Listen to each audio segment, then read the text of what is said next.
स्टारलैंड में एक बूढ़ा शेर रहता था। शेर की एक औलाद थी जिसका नाम शेर सिंह था। शेर सिंह का एक दोस्त था जिसका नाम बल्लू भालू था। दोनों में बड़ी गहरी दोस्ती थी। चल आज झरने के पास शिकार करेंगे, वहाँ बहुत सारे जानवर हैं। क्या बोल रहा है? नहीं नहीं, वहाँ बहुत खतरा है। अरे यार, डरेगा तो जिएगा कैसे? अच्छा ठीक है, पर झरने के नजदीक नहीं जाएंगे। एक दिन बूढ़ा शेर बीमार हो गया और उसने दोनों को बुलाया और बोला, मेरी बात गौर से सुनो मेरे बच्चों, अब मेरे जाने का समय आ गया है। मैं चाहता हूँ कि शेर सिंह तुम मेरे बाद इस गद्दी को संभालो। बल्लू तुम मरते दम तक शेर सिंह की रक्षा करना। मुझे इस जंगल में सिर्फ तुझ पर ही विश्वास है। और यह कहकर शेर मर गया। शेर के चले जाने से सभी जानवर परेशान थे। अब उन्हें नए राजा की जरूरत थी। महाराज के जाने के बाद मानो यह जंगल अनाथ हो गया हो। ऐसा महसूस हो रहा है जैसे कोई इस जंगल की खुशियाँ छीन ली गई हैं। तुम सही कह रहे हो। अब इस जंगल को नए राजा की आवश्यकता है। हमें लगता है कि अब शेर सिंह को राजगद्दी संभाल लेनी चाहिए, वरना बिना राजा के प्रजा मानो अंधे आदमी के समान होती है। आप सभी लोग चिंता मत कीजिए, मैं शेर सिंह आज से इस जंगल का नया राजा हूँ। यह जंगल आज से मेरी छत्रछाया में रहेगा। अब जिस किसी को कोई परेशानी होगी वह मेरे पास आएंगे। अब शेर सिंह ने पूरे जंगल का कार्यभार अपने कंधों में उठा लिया था। चाहे कोई भी परेशानी हो, वह बिना भेदभाव के न्याय करता था। चिंटू बंदर, तुम्हारी शरारतों की वजह से मुन्नी चिड़िया का घोंसला टूट गया है। एक घर बनाने में कितनी मेहनत लगती है, लगता है तुम्हें मालूम नहीं है। इसलिए तुम मुन्नी चिड़िया के घोंसले के साथ साथ 10 और चिड़ियों के घोंसले बनाओगे। मगर एक दिन महाराज, न्याय करे, मेरा न्याय करे। क्या बात है, आराम से बताओ। महाराज, आपका दोस्त यानी बल्लू भालू ने मेरे घर से शहद चुराया है। जब मेरा बच्चा बीमार था तब उसकी दवाई बनाने के लिए मैं शहद लाई थी और थोड़ी देर के लिए अंदर घर में गई तो शहद गायब था। अच्छा, क्या सबूत है तुम्हारे पास कि बल्लू ने ही शहद चुराया है? मैं वो सबूत हूँ महाराज, जिसने शहद की चोरी होते हुए देखा है। मुझे यकीन नहीं हो रहा है बल्लू ने ऐसा किया होगा, लेकिन अगर बल्लू ने ऐसा किया है तो उसे कड़ी से कड़ी सजा दी जाएगी। जाओ, बल्लू को यहाँ लेकर आओ। क्या हुआ दोस्त, क्या परेशानी प्रॉब्लम है? बल्लू, मैं यहाँ तुम्हारा दोस्त नहीं हूँ, मैं अभी एक राजा हूँ। माफ कीजिए महाराज, बताइए क्या परेशानी है? हिरण का कहना है कि तुमने इसके घर से शहद चुराया है। ये सरासर गलत इल्जाम लगाया जा रहा है महाराज। मैंने कोई चोरी नहीं की। नहीं महाराज, मैंने खुद इसे वह शहद ले जाते देखा है। महाराज, वो शहद तो मैंने बाहर देखा। मुझे लगा कि यह इसे खाना नहीं चाहता तो मैंने उसे उठा लिया था। इसका ये मतलब नहीं कि मैंने चोरी की। आज उसका दोस्त दोषी था। बड़ी मुश्किल से शेर सिंह ने न्याय सुनाया। बल्लू, तुम्हें मालूम नहीं कि उसे शहद की कितनी जरूरत थी। तुम्हारी बेवकूफी की वजह से आज हिरण का बच्चा मरते मरते बचा है। इस मामले में मैं तुम्हारी कोई मदद नहीं कर सकता। तुम्हें सजा के रूप में 2 हफ्तों के लिए इस जंगल से बाहर निकाला जाता है। शेर सिंह की बात सुन के बल्लू भालू को बहुत दुख हुआ और उदास होकर वहां से चला गया। दुख में डूबे भालू को देखकर लोमड़ी उसके पास आई। अरे देखो तो कौन आया है, जिसकी जुबान दिन भर दोस्त दोस्त कहा करती थी, आज उसी जुबान पर ताला लग गया है। यहाँ क्यों आई हो? यहाँ से चली जाओ। चली जाऊंगी हुजूर, मगर देखने तो दीजिए आखिर दोस्ती निभाया कैसे जाता है। क्या बकवास किए जा रही हो? मैंने अपनी दोस्ती बखूबी निभाई है। मैं आपकी बात नहीं कर रही हूँ हुजूर, मैं तो राजा शेर सिंह की बात कर रही हूँ। अब देखिए ना, आपने उनके लिए क्या क्या किया, और उन्होंने एक छोटी सी गलती के लिए जो आपसे अनजाने में हुई, इसके लिए आपको जंगल से निकल दिया। अगर मैं आपकी जगह होती तो कब का उस शेर से बदला ले चुकी होती। बस बहुत हो गया, बंद करो अपनी बकवास। चली जाओ यहाँ से, इससे पहले कि मैं कुछ और कर दूं। ठीक है, मैं तो आपकी भलाई के लिए कह रही थी। भले ही बल्लू ने लोमड़ी को भगा दिया था, मगर बल्लू के मन में शेर सिंह के प्रति जलन पैदा हो गई थी। एक दिन शेर सिंह बल्लू भालू के पास आया। बल्लू, तुम्हारे लिए एक बुरी खबर है। सारे मंत्रीगणों ने तुम्हें सेनापति के पद से बर्खास्त करने के लिए बोला है, लेकिन मैं उन्हें इस मामले में दोबारा सोचने के लिए बोलूंगा। शेर की बात बल्लू को तीर की तरह चुभी। वह तुरंत लोमड़ी के पास पहुंचा। शायद तुम सखी कह रही थी, शेर सिंह बदल गया है। अब उसे मेरे होने या ना होने से मानो कोई फर्क नहीं पड़ता। अब तो उसने मुझे मेरे पद से ही बाहर कर दिया। अरे हुजूर, आप छोटे मोटे पद के लिए नहीं बने हैं। आपको तो राजगद्दी मिलनी चाहिए। अपने आप को गौर से देखो। आपके जैसा बलवान, बुद्धिमान, बहादुर इस जंगल में कोई नहीं है। मेरी नजर में तो आप ही मेरे राजा है। दिल खुश कर दिया तुमने लोमड़ी। सच में क्या मैं राजा बन सकता हूँ? अरे बिल्कुल, बस मैं जो जो कहती हूँ वही वही कीजिए। क्या यह सही रहेगा? क्या कोई और रास्ता नहीं है? अरे हुजूर, कुछ पाने के लिए कुछ खोना पड़ता है।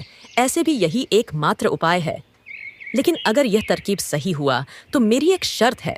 आपके राजा बनने के बाद मुझे जंगल का दक्षिण भाग देना होगा। हालांकि मेरे लिए यह घाटे का सौदा है, क्योंकि वहां ज्यादा हरियाली और नदियां हैं, मगर मुझे फिर भी यह शर्त मंजूर है। शेर सिंह आराम कर रहा था, तभी भालू वहां पहुंचा। दोस्त, मुझे एक खास खबर मिल है, मेरे साथ चल। ऐसा क्या खबर है जिसे सुनाने के लिए तुम इतने एक्साइटेड हुए जा रहे हो? यार, एक ऐसी जगह के बारे में पता चला है जहां पहुंचकर जो भी विश मांगी जाती है पूरी हो जाती है। भालू की बात सुन के शेर को उस जगह जाने की बड़ी दिलचस्पी हुई।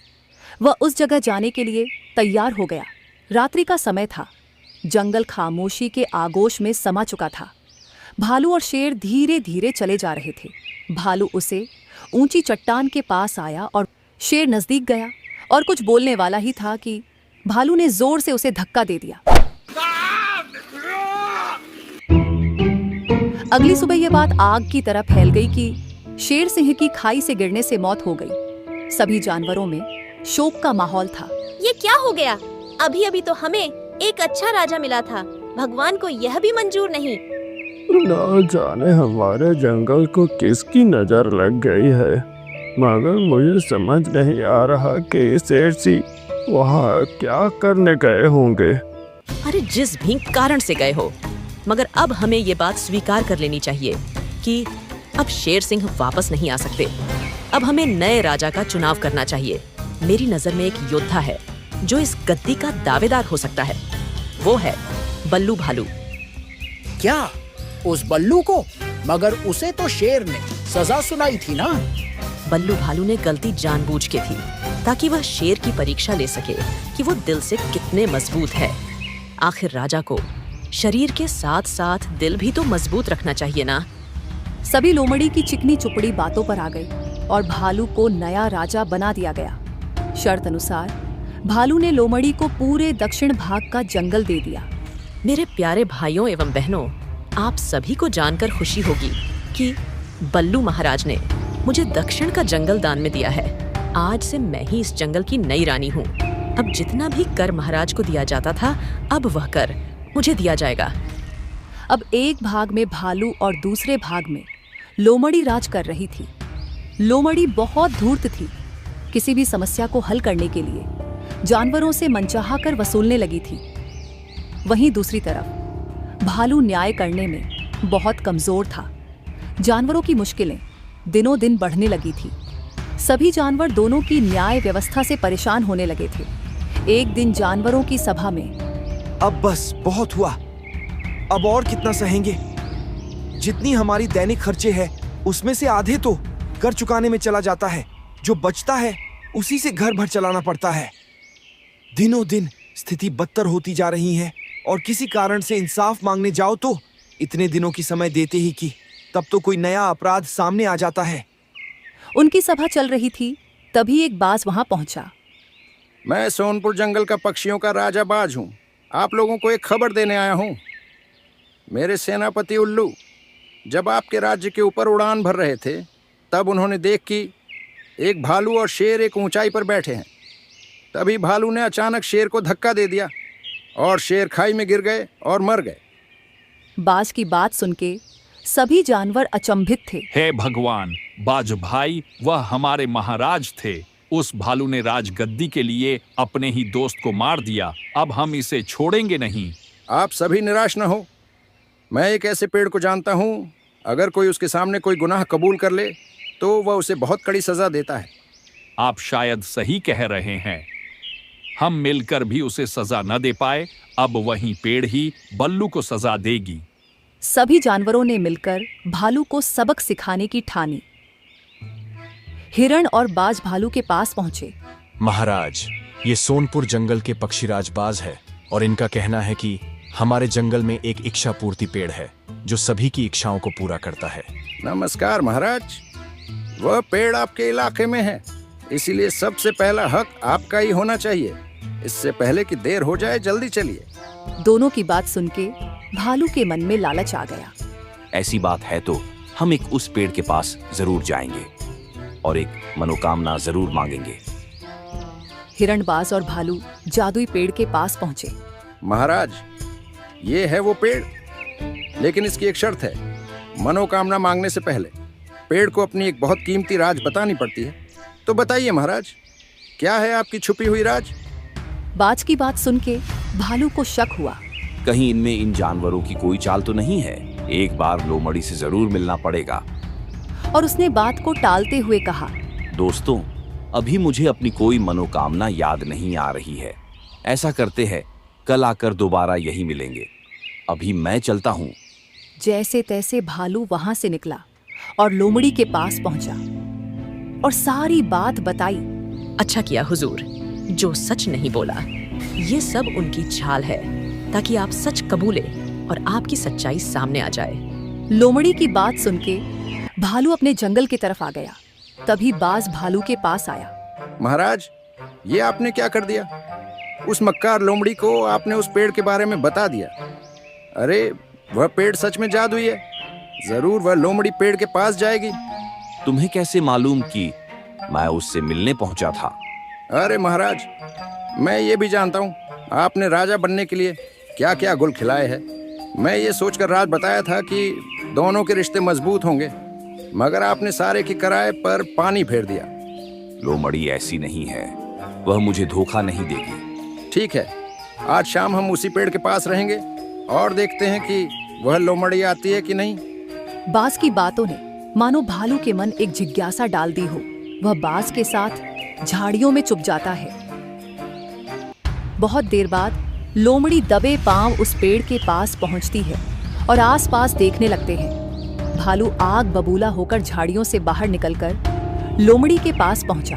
गद्दार, मुझे मना करके यहाँ खुद ही अपनी मनोकामना पूरी करने आ गया।